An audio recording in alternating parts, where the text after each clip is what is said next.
We're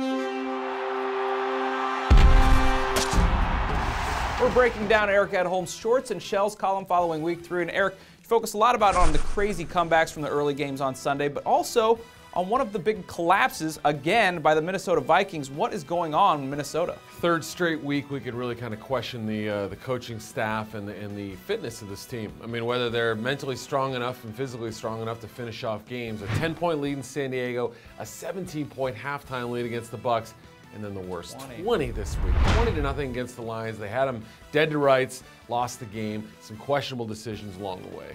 Yeah, it's not like it's a three-point lead in the fourth quarter and you give up a touchdown. Yeah. To give up a 20-point lead, granted it's against the Lions, what's going wrong? Well, the key play I can point to in this game was the 4th and 1 situation, about 11 minutes left.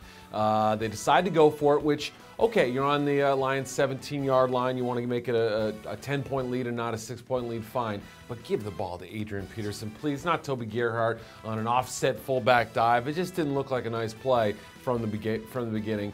Been different problems in each of the losses. You just see it happening. Yeah. It was all falling apart. You knew it was going to come. Another section part of your column is the entertainers and icons, and some interesting ones this week, some really fun players to watch.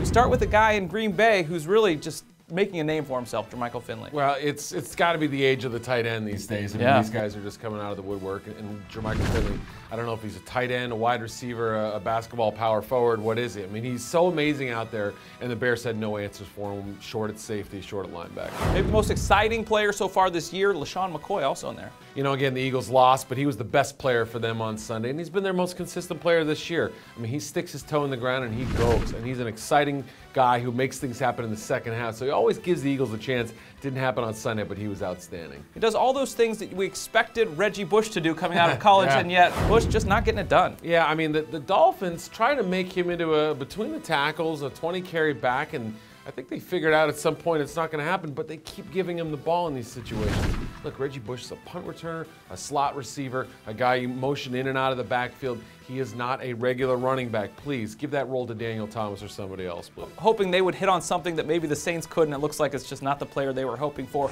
That's a look at Eric's column for this week. For the full article, check it out at ProFootballWeekly.com.